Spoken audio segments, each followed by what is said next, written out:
శ్రీ గురుదత్త జయ గురుదత్త. శ్రీ మహాగణాధిపతయే నమ. శ్రీ సరస్వత్యై నమ. శ్రీపాదవల్లభాయ నమ. ఆధ్యాత్మిక బంధువులకి అంతమందికి కృతజ్ఞతాపూర్వక అభివందనాలు తెలియచేసుకుంటూ, ఇవాళ మనం భగవద్గీతలో 3వ అధ్యాయంలో కర్మయోగం 11వ శ్లోకం నుంచి మనం స్మరణం చేసుకుంటున్నాం. 11వ శ్లోకం ఏమిటి అంటే, దేవాన్ భావయతానేనతే దేవా భావయంతు వః పరస్పరం భావయంతః శ్రేయః పరమావస్పదః. రెండవసారి, దేవాన్ భావయతానేనతే దేవా భావయంతు వః పరస్పరం భావయంతః శ్రేయః పరమవాప్సదః. మనకి దేవ అనే ఒక భావన ఉన్నది. అంటే ఇక్కడ దీనికి ఏమిటి అంటే, యజ్ఞములల్ల దేవతలు ఆత్మతృప్తి నంది మిమ్ములు సంతృప్తి నొందు చేతు రటుల అన్యోన్య సంతృప్తులంది మిగులు శ్రేయములు పొంది వరులడి చెలువు మీరా. అంటే మన చుట్టూ ప్రకృతి శక్తులుగా ఉన్నాయి, దేవీ దేవతలు అన్నీ కూడాను. ఈ ప్రకృతి శక్తులకి మానవ శక్తులని ఒక అవినాభావ సంబంధం ఉన్నది. అవి ఏమిటి? పంచభూతాలవి, అగ్ని, వాయువు, మేఘం, ఇవన్నీ కూడా ప్రకృతి శక్తులు. వాటన్నిటినీ కూడా మనం ఋగ్వేదంలో ఇంద్ర, వరుణ అని ఎన్నో పేరుతో పిలుచుకుంటూ ఉంటాం. ఈ వాతావరణానికి మానవుడికి సంబంధం ఉందని మనకి తెలుసుకున్నాం కూడాను. అది ఐనోస్పియర్ వాయుమండలంలో నిస్తంత్రి తరంగాలను తిరిగి భూమిపైకి ప్రతిఫలింపజేసి ఒక దాన్ని శాస్త్రజ్ఞులు కనుక్కున్నారు. ఇక్కడ మన తప్పుడు ప్రవర్తనకి అది బలహీనపడుతోందని తెలుస్తోంది. అది ఎంత దూరంలో ఉంది అయినా మన పనుల వల్ల అది చలిస్తూ ఉంటుంది. అది కనుక పరివర్తన చెందితే సౌరశక్తి అంతా గొప్ప పరిమాణంలో మార్పు చెంది మనకు చాలా కీడు జరుగుతుంది. ఈ విధంగా వాతావరణంతో మానవుడికి అవినాభావ సంబంధం ఉంది. అది వైదిక ఆలోచనలో ప్రముఖమైనది. దేవ, అదే దైవం అన్న పదాన్ని ఈ సందర్భంలో మనం చెప్పుకుంటున్నాం, పదప్రయోగం చేశారు. పాశ్చాత్యులు కూడా ఈ వాతావరణాన్ని గురించి చెప్పినప్పుడు మళ్ళా దేవ అనే పదాన్ని వాడుతూ ఉంటారు. భావయత అనేనా, ఈ యజ్ఞం దైవాల సహాయంతో జరుగుతున్నది, నువ్వు కూడా దైవాలకు నీ వైపు నుంచి సహకరించు. పరస్పరం భావయంత ఒకరినొకరు సహకరించుకోవాలి. శ్రేయ పరమాప్సద, పొందిక కలిగి ఒకరితో ఒకరు సంబంధాన్ని పెంచుకోగలగాలి. అదే అభివృద్ధికి మార్గం. అంతేగాని అన్నిటికీ దూరంగా ఉండడం వల్ల అభివృద్ధి జరగదు. విరోధం వల్ల కాదు, దౌర్జన్యం వల్ల కాదు. ప్రకృతిని మనం తిరస్కరించితే తిరస్కరించబడిన ప్రకృతి మళ్ళీ మనల్ని అదే ప్రకృతి మనల్ని తిరస్కరించబడుతుంది. ఈ విధంగా జరగకూడదు. ఈరోజు మనం స్వయంకృతాపరాధం వలన ప్లాస్టిక్ను మనమే కనిపెట్టుకున్నాం. ఆ ప్లాస్టిక్ వల్లే మన తాలూకా జీవన విధానానికి జీవనానికి అడ్డుపడుతూ మొత్తం వాతావరణాన్ని కలుషితం చేసి పారేసింది. కాబట్టి ఈ కనిపెట్టినటువంటి మానవుడే ప్లాస్టిక్ను కనిపెట్టాడు. ఆ కనిపెట్టినటువంటి ప్లాస్టిక్ని భూమిలో కొన్ని 1000 సంవత్సరాలు కాదు కదా, 2000 సంవత్సరాలనే అది కరగనటువంటి విష పదార్థం. దానిని కరగొట్టడానికి మానవుడి దగ్గర ఎటువంటి మేధాశక్తి సంపన్నత లేదు, ఎటువంటి సాంకేతిక అభివృద్ధి లేదు. అంతటి విషతుల్యమైనటువంటి ప్లాస్టిక్ని ఈ రోజుకి నిరోధించలేకపోతున్నాం, దాన్ని నియంత్రించలేకపోతున్నాం. ఒక సుఖానికి అలవాటు పడిపోయిన వాళ్ళం వెనకాతల కష్టానికి మాత్రం మళ్ళీ దాన్ని అలవాటు చేసుకోవడం కష్టం. సైకిల్ తొక్కి బండికి అలవాటు పడినవాడు మళ్ళీ తిరిగి సైకిల్ తొక్కడం అంటే మళ్ళీ కష్టం. అలాగే ప్లాస్టిక్ వినియోగానికి అలవాటు పడినటువంటి ఈ మానవ లోకం తిరిగి మళ్ళీ దాన్ని విసర్జించడం అంటే విడిచిపెట్టడం చాలా కష్టసాధ్యం. దాన్ని ఆపడం కష్టం అయిపోతున్నది. కాబట్టి ఇక్కడ ఏమిటంటే, పరస్పరం భావయత. ఎప్పుడైనా ఒకవేళ ఒంటరిగా ఏదైనా చేయగలం అని, అది అన్ని వేళలా కుదరదు. కాబట్టి భగవంతుడు మనకేమిటి చేశాడు? ఆరోగ్యపరమైనటువంటి సామాజిక భావం, సృష్టితో పాటు మనకు యజ్ఞాన్ని కూడా ఇచ్చాడు. యజ్ఞాన్ని బలపరచు, మానవుడు సంతోషంగా ఉంటాడు. మానవుడికి ప్రకృతికి మధ్య దీని అవసరాన్ని బాగా గుర్తించారు. విత్తనం నుంచి చెట్టు, మళ్ళా చెట్టు నుంచే విత్తనం, ఇలా ఒక చక్రంలాగా. ఇదే విధంగా సూర్యశక్తితో వన సంపద తక్కినదంతా పరివర్తన చెందుతూ మళ్ళీ ఆ శక్తికే చేరుకుంటుంది. ఇది ఒక చక్రం. ఇది జీవ పరిణామ చక్రం. ఇది అదేవిధంగా బ్రహ్మాండం నుంచి విశ్వ వ్యవస్థ నుంచి మానవుడి వరకు మళ్ళా వెనకకి ఇది అంతా కూడా సృష్టి చక్రం. ఈ ఇచ్చిపుచ్చుకునే వ్యవహారం అంతా బ్రహ్మాండం నుంచే ఉత్పన్నమైంది. మనకు భూమి పరిసరాలే తెలుసు, కానీ మొత్తం సృష్టి వ్యవస్థ అంతటికీ సంబంధం ఉంది. ఈ విషయాన్ని ఖగోళ శాస్త్రం, ఖగోళ భౌతిక శాస్త్రం తెలియజేస్తున్నాయి. అయితే మనకి 11వ శ్లోకం అయిపోయింది. 12వ శ్లోకం, ఇష్టాన్ భోగాన్ హి ఓ దేవా దాస్యంతి యజ్ఞభావితా. చూడండి, ఇష్టాన్ భోగాన్ హి ఓ దేవా, ఇష్టాన్ భోగాన్ హి ఓ దేవా దాస్యంతి యజ్ఞభావితా. తైదత్తాన, చూడండి, తైదత్తాన ప్రదాయేభ్యో యో భుక్తేస్తేన ఏవ సహ. నీ మంచితనాన్ని ప్రకృతికి ఇస్తే ప్రకృతి కూడా మనకు మంచే చేస్తుంది. మన అడవుల్ని ధ్వంసం చేస్తుంటే పర్యావరణంలో మార్పుల కారణంగా మనకి ఇబ్బందులకి గురికాక తప్పదు.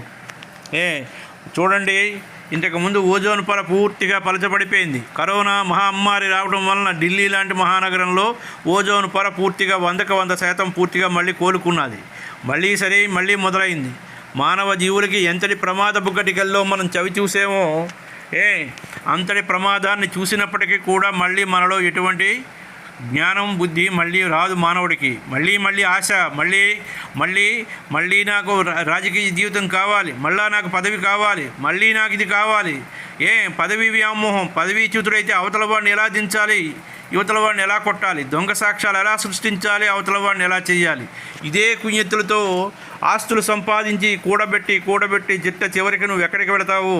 ఆ 6 అడుగుల జాగాకే, ఈశ్వరుడు నియమించినటువంటి 6 అడుగుల జాగాకే వెళతావు. ఈ ధ్యానుడి పొట్ట కోసం నువ్వు అంత నిద్రాహారాలు మానేసి రాత్రిపోగులు నిద్ర పట్టకుండా మందులు వేసుకుని షుగరు, కొలెస్ట్రాల్, బీపీని అన్నీ పెంచేసుకుని ఇటువంటి వ్యాధుల బారిన పడినటువంటి శరీరానికి ఆ పక్క ఆస్తులు కూడబెట్టాలా? అవి ఎవరి కోసం కూడబెడతావు? ఆ కూడబెట్టిన ఆస్తులన్నీ చిట్ట చివరికి నువ్వు మంచాన పడితే నీ కోసం చేసిన వాళ్ళు ఉంటారా? ఎవ్వరూ ఉండరు. నీ తాలూకా శరీరాన్ని చూడరు, నీ ప్రాణాన్ని చూడరు, కానీ నువ్వు ఇచ్చినటువంటి ఆస్తిని భోగభాగ్యాలు వాళ్ళు అనుభవిస్తారు. ఇది మనం గమనించాలి. కాబట్టి ఇక్కడ మనకేమిటి? ఇష్టాన్ భోగాన్ హి ఓ దేవా దాస్యంతి యజ్ఞభావిత. త్యాగపూర్తమైనటువంటి భావంతో ప్రకృతి చెందాల్సింది నువ్వు ప్రకృతికి ఇస్తే అది నీకు ఇవ్వవలసింది ఇస్తుంది. తహి దత్తాన్ అప్రదాయేభ్య, వాటికి చెందవలసిన వాటికి ఇవ్వకపోతే యో భూక్తేస్తే అనయ్యావసహ గీత.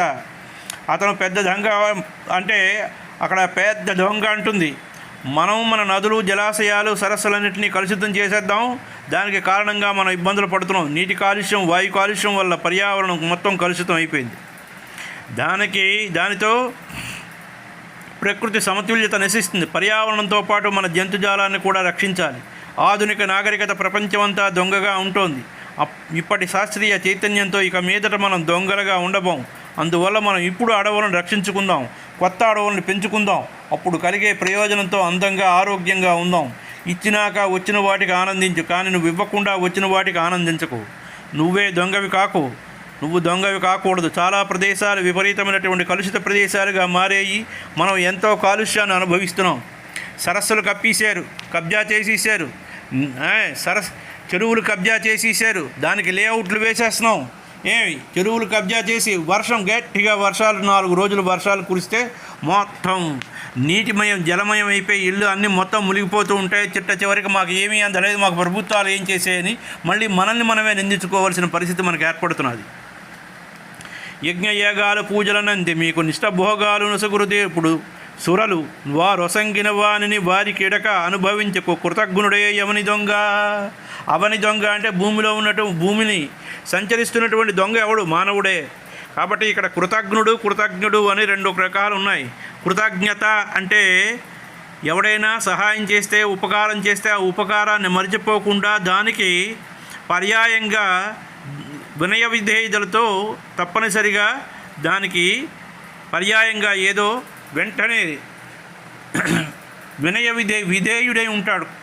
విధేయుడు అంటే చేసిన సహాయాన్ని, చేసిన మేలుని మరిచిపోకుండా కలకాలం జ్ఞాపకం ఉంచుకున్నవాడే కృతజ్ఞుడు. అంటే ఫలానా అతను ముందు చెప్పుకోకూడదు, దాత చెప్పుకోకూడదు, గ్రహీత మరిచిపోకూడదు. ఇచ్చిన దాత నేను ఫలానా ఉపకారం చేశానని వీడు చెప్పుకోకూడదు. ఉపకారం పొందినవాడు మరిచిపోకూడదు. ఇక్కడ కృతజ్ఞత అంటే ఉపకారం చేసిన వాడు చెప్పుకోకుండా ఉంటే ఉపకారం పొందినవాడు చాలామందికి చెప్పుకోగలగాలి. అలాగే అలా చెప్పుకోగలిగితే వాడు కృతజ్ఞత అంటే వినయ విధేయతలు కలిగిన వాడు, చేసిన మేలుని మర్చిపోకుండా కలకాలం జ్ఞాపకం ఉంచుకున్న వాడిని కృతజ్ఞత అంటారు. ఇకపోతే కృతజ్ఞుడు అంటే అవని దొంగ అని ఇప్పుడే మనం చెప్పుకున్నాం. ఉడమిపై ఉన్నటువంటి దొంగ ఎవడు? మానవుడే. అడవులు నరికేస్తున్నాం, చెరువులు కప్పేస్తున్నాం, లేఅవుట్లు వేస్తున్నాం, కళాశాలలు కట్టేస్తాం. అవసరమైతే ఎవడైనా అడిగితే వాడిని కూడా మనం బెదిరిస్తాం. బెదిరించినా లొంగకపోతే వాడిని కూడా అంతమొందిస్తాం. ఇది మన తాలూకా నైజం, ఇది మానవ నైజం. ఇప్పుడు ఇది మనం ధర్మానికి మనకు సంబంధం లేదు, ధర్మానికి 1000 దూరంలో ఉంటాం మనం. కాబట్టి సత్యం ధర్మంతో మనకి సంబంధం లేదు, పేరు మాత్రం ఉంటుంది. కాబట్టి ఏ స్వాతంత్ర 13వ శ్లోకం యజ్ఞశిష్ట శివస్యంతో ముచ్యంతే సర్వకిల్బిషై భంగ్యతే త్వగ పాపాయే వచంత్య ఆత్మకారణాత్. రెండవసారి యజ్ఞశిష్ట చూడండి, యజ్ఞశిష్ట శినస్తంతో ముచ్యంతే సర్వకిల్బిషై భంజతే త్వగ పాప ఏ వచంత్యాత్మకారణాత్. యజ్ఞశిష్ట నువ్వు ఏమి తీసుకున్నా ఇచ్చిన తర్వాతే తీసుకో, దానినే ప్రసాదం అంటారు. అది పవిత్రమైనటువంటి ఆహారం. ప్రసాదం కానిది మానవునికి నష్టం చేకూరుస్తుంది. యజ్ఞశిష్ట సుంతో ముచ్యంతే సర్వకిల్బిషై. ప్రసాదం లాంటి ఆహారం వల్ల మానవునికి నష్టం వాటిల్లదు. ఎందుకంటే దైవాలకు అర్పించిన తర్వాతే మనం స్వీకరించాలి. ఇది సాంఘిక వ్యవస్థలో చాలా న్యాయమైనటువంటి విధానం. నువ్వు సంపాదించిన తర్వాత పన్నులు కట్టి మిగిలింది నువ్వు నీ ఆనందానికి ఉపయోగించుకో. అలా కాకుండా ఎన్నో విధాలుగా మనం పన్నులు ఎగవేసి ప్రజల్ని ఇబ్బంది పెడితే మనకి కూడా ఇబ్బంది. ఆ ఇబ్బంది పడవలసిన పరిస్థితి వస్తుంది. ఇలా ఎంతోమంది ఉన్నారో పన్నులు ఎగొట్టిన వాళ్ళు మన భారతదేశంలో. మన మనస్సులో దీన్ని బాగా ముద్రించాలి. ఏమీ ఇవ్వకుండా సాంఘిక భద్రత ఏర్పడదు. ఇది మనం గుర్తుపెట్టుకోవాలి. భంగ్యతేతు అగం పాప ఏ పతంతి ఆత్మకారణాత్. తన కోసం తాను వండుకుని వేరేవాళ్ళు బయట వాళ్ళకి పెట్టకుండా తినేవాడు చాలా పాపాన్ని భుజిస్తున్నాడు. ఈ ఉద్దేశంతో మన పూర్వీకులు వండిన దానిలో కొంత భాగం ముందుగా ఒక పక్కన పెట్టి తర్వాత వాడు భుజించేవారు. ఆ పక్కకు పెట్టినటువంటి దాన్ని బిచ్చగాళ్ళకి కానీ పక్షులకు కానీ వేస్తూ ఉండేవారు. స్వార్థాన్ని ఎప్పుడూ మెచ్చుకోరు. పాపాన్ని భుజించకు, మంచిని భుజించు. నువ్వు ఇచ్చినప్పుడు మిగిలింది ప్రసాదం అవుతుంది. ఇవ్వడమే త్యాగం. తేన త్యక్తేన బంజిదా. ఈశావాస్య ఉపనిషత్తులో మొట్టమొదటి చరణం ఇది. త్యాగం వల్లనే ఆనందం వస్తుంది. అప్పుడే జీవితంలో గొప్పదైనటువంటి ఆధ్యాత్మిక శక్తి దొరుకుతుంది. 14వ శ్లోకం అన్నాత్ భవంతి భూతాని పత్యన్నాదన్న సంభవ యజ్ఞాత్ భవతి పర్జన్యో యజ్ఞ కర్మ సముద్భవ. మరొకసారి చెప్తున్నాను 14వ శ్లోకం. అన్నాత్ భవంతి భూతాని పర్జన్యాదన్న సంభవ యజ్ఞాత్ భవతి పర్జన్యో యజ్ఞ కర్మ సముద్భవ. అంటే ఇక్కడ అన్నాత్ అంటే అన్నం వల్లనే చాలా జీవులు బతుకుతున్నాయి. దానికోసమే ఈ జీవులన్నీ కూడా ఉన్నాయి. అన్నం లేనిదే ఎటువంటి జీవి బతకదు. అది గుర్తుపెట్టుకోవలసినటువంటి విషయం ఉంది. ప్రాణికోటులు అన్నంబు వలన పుట్టు అన్నములు పుట్టువాననేచే మిన్నగాను వాన కలుగును మేఘంబు వలన మిగుల మేఘములు పుట్టు యజ్ఞముల్ మేల్మిసేయ కర్మ వలనే యజ్ఞములు కలుగుచుండు. ఇక్కడ మనం గుర్తుపెట్టుకోవాలి. యజ్ఞం వల్లనే మనకి ఆహారం లభిస్తున్నది. ఏమి అన్నాత్ భవంతి భూతాని ఆహారం జీవరాశి అంతా కూడా ఉద్భవిస్తోంది. పర్జన్యాదన్న సంభవ. వర్షం వల్ల ఆహారం వస్తుంది. వర్షం లేకపోతే ఆహారం. యజ్ఞాత్ భవతి పర్జన్యం. నువ్వు కర్మని యజ్ఞంలో ఆచరించు. దానివలన కారణంగా వర్షం వస్తుంది. మానవాళి నీతి మార్గంలో సాంప్రదాయకమైన ఆచారాల్ని ఎంతో చక్కగా పోల్చి చెప్పారు. యజ్ఞాన్ని కర్మ ఆచరణలో చాలా విశదీకరించి చెప్పారు. యజ్ఞకర్మ సముద్భవ. యజ్ఞకర్మ చేయడం వల్ల వస్తుంది. అన్నపర్జన్య యజ్ఞ కర్మ, ఈ 4 విషయాలు వచ్చాయి. దీన్నే ఇంకా 15వ శ్లోకంలో చెప్పారు. ఏమిటి? కర్మ బ్రహ్మోద్భవం విద్ధి బ్రహ్మక్షర సముద్భవం తస్మాత్ సర్వగతం బ్రహ్మ నిత్యం యజ్ఞే ప్రతిష్ఠితం. 15వ శ్లోకం చూడండి. కర్మ బ్రహ్మోద్భవం విద్ధి బ్రహ్మక్షర సముద్భవం తస్మాత్ సర్వగతం బ్రహ్మ నిత్యం యజ్ఞే ప్రతిష్ఠితం. కర్మ బ్రహ్మం నుంచి ఉద్భవించిందని భావించి బ్రహ్మం అంటే వేదాలుగా తరచూ చెప్పబడుతుంది. కర్మ బ్రహ్మోద్భవం విద్ధి బ్రహ్మక్షర సముద్భవం. వేదాలు ఎక్కడి నుంచి వచ్చాయి? అవినాశి అయినట్టు బ్రహ్మం నుంచి వేదాలు సత్యాలుగా వచ్చాయి. ఏమి? ప్రపంచంలో మానవుని గమ్యాన్ని గురించినటువంటి విశ్లేషణ చేశాయి వేదాలు. తస్మాత్ సర్వగతం బ్రహ్మ నిత్యం యజ్ఞే ప్రతిష్ఠితం. బ్రహ్మ అనంతవ్యాపిగా ఉన్నాడు. ఎప్పుడైనా కానీ నువ్వు ఆరాధనా భావంతో ఏ పని చేసినా అది బ్రహ్మంలోనే తన స్థావరాన్ని కలిగి ఉంటుంది. నిత్యం యజ్ఞే ప్రతిష్ఠితం. కాబట్టి స్వామి వివేకానంద త్యాగం, సేవ అనే ఈ 2 భారతదేశాల ఆదర్శాలుగా ఉండాలి అని చాటి చెప్పాడు. వాటి రెండిటిలోనే తీవ్రంగా కృషి చేయని మనకి చెప్పారు. అయితే ప్రాణికోటులు కర్మ బ్రహ్మోద్భవం కర్మ బ్రహ్మోద్భవం ఆహారంబు నుండి. ఇక్కడ కర్మము జనింప బ్రహ్మము కారణంబు, బ్రహ్మ మది పుట్టె పరమాత్మ వలనగాన సర్వగతమైన బ్రహ్మంబు శాశ్వతముగా యజ్ఞమును నుంచనుండి యజ్ఞమును నుంచబడే నంచు సరియువలయు. కర్మ ఇక్కడ మనకి 15వ శ్లోకానికి అయిపోయింది. ఇకపోతే 16వ శ్లోకం. 16వ శ్లోకం ఏవం ప్రవర్తితం చక్రం నానువర్తయతి ఆగాయ ఇంద్రియారామో మోఘం పార్థ సజీవతి. మరొకసారి ఏవం ప్రవర్తితం చక్రం నానువర్తయతి ఆగయ నింద్రియారామో మోఘం పార్థ సజీవతి. అంటే ఇక్కడ ఏమిటి? ఇహమునుదిట్లుగా ప్రవర్తించబడిన జగతి చక్రమునెన అనుసరణ చేయుడతడు పాపాత్ముడై విషయాభిలాష వ్యర్థ జీవిత యాత్రలో పడి కృషించు. అంటే ఇక్కడ మనకి ఈ విశ్వం ఆవిర్భవించి సృష్టి అనే చక్రం తిరగడం ప్రారంభమైంది. ఆ చక్రాన్ని ఎల్లప్పుడూ ముందుకు నడిపిస్తూనే ఉండాలి. అలా కాకుండా అది ఆగిపోయి జీవితం ఒకవైపు తన వరకే పరిమితమైనట్లు ప్రవర్తిస్తే ఆగయ అతని జీవితం పాపమయం అవుతుంది. కాబట్టి వ్యక్తి పాపం ఎందుకు చేస్తాడు? ఇంద్రియారాము, అతను ఎల్లవేళలా ఇంద్రియ జ్ఞాన వ్యవస్థలోనే ఆనందిస్తుంటాడు. కోరికల కొంత పరిమితి వరకు ఉంటే పర్వాలేదు, కానీ అవి ఎక్కువ కాకూడదు. అంతర్జాతీయ సమావేశం అంటే మన అవసరాలు కోరికలు అన్న ప్రాముఖ్యమైనటువంటి విషయం చర్చకు వస్తూ ఉంటుంది. కాబట్టి చాలా నాగరికతలో మనకి మోఘం పార్థ సజీవతార్జున అంటే ఇటువంటి జీవితం వ్యర్థమైంది. అర్థం లేని జీవితాన్ని జంతువులన్నీ గడుపుతాయి, ఆ విధంగానే అవి జీవిస్తాయి. అయితే మనకు ప్రత్యేకత ఉంది. ఏమిటి? యస్మాత్మరతిరేవ స్యాత్ ఆత్మతృప్తచ్చ మానవః ఆత్మన్యేవ చ సంతుష్ట తస్య కార్యం న విద్యతే. రెండవసారి యస్మాత్మరతిరేవ స్యాత్ ఆత్మతృప్తచ్చ మానవః ఆత్మన్యేవ స సంతుష్ట తస్య కార్యం న విద్యతే. ఆత్మను కనుక్కున్న తర్వాత ఆత్మలో తృప్తి చెంది ఏ విధమైన కర్తవ్యాన్ని బాధ్యతని తనవిగా భావించకుండా ఆత్మలోనే ఆనందిస్తూ ఉంటాడు. కాబట్టి మనం దీని ప్రకారం ఉండాలి. మనం 18వ శ్లోకం నైవ తస్య కృతేనార్థో నాకృతనేహ కచ్చవ.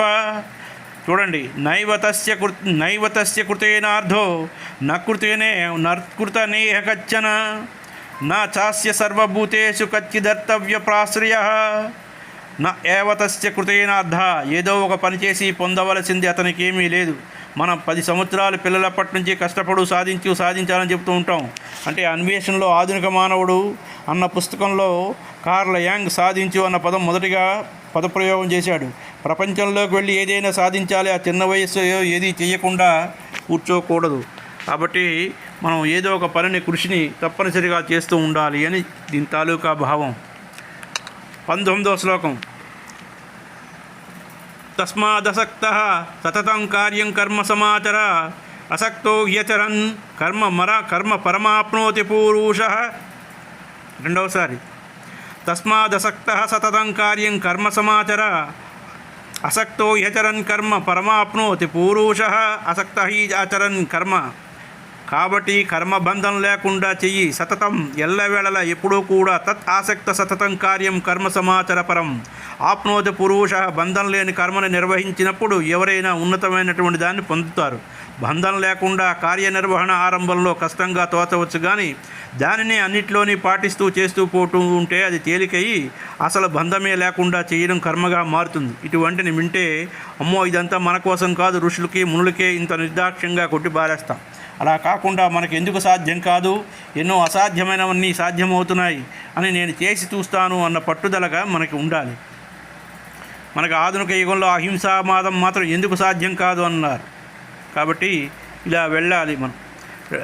20వ శ్లోకం కర్మణైవ హి సంసిద్ధిం అస్మిత. చూడండి, కర్మణైవ హి సంసిద్ధిం ఆస్థితా జనకాదయః. కర్మణైవ హి సంసిద్ధిం ఆస్థితా జనకాదయః లోక సంగ్రహమేవాపి సంపశ్యన్ కర్తుమర్హసి. రెండోసారి కర్మణైవ హి సంసిద్ధిం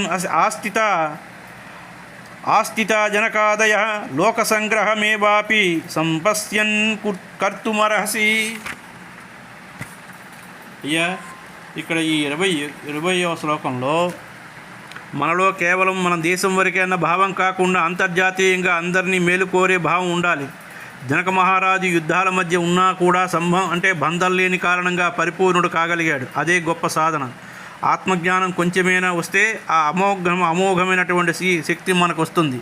ఒక చిన్న కోరికతో మనిషి ఆ కోరిక వెంట పడినప్పుడు ఆ మనిషిని ఎంత చిన్నవాడని చెప్పాలి.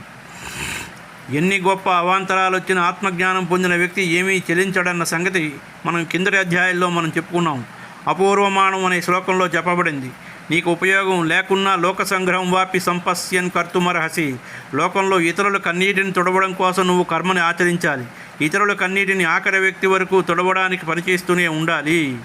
ఇది కాబట్టి ఇక్కడ మనకు పరస్పరం భావయంత ఈ ప్రతిసారిలో మనం ఎల్లప్పుడూ కూడా పరస్పరం భావయంత ఒకరినొకరు ఎప్పుడూ కూడా సమిష్టి కార్యంతో సమిష్టి భావనతో ఎల్లప్పుడూ కూడా పరస్పరానుగతంగా అందరికీ మనం ఉభయులు కూడా సహాయ సహకారాల మధ్య అందరూ సమానంగా ఉండాలి. లోక సంగ్రహమే వాపి సంపస్యన్ కర్తుమర్హసి. కాబట్టి ఏ కార్యాన్నైనా నువ్వు మొత్తం లోకాన్ని నీ దృష్టిలో ఉంచుకుని చెయ్యి అని మనకు చెప్పినటువంటి విషయం. అయ్యా ఇది ఇక్కడికి సమాప్తం.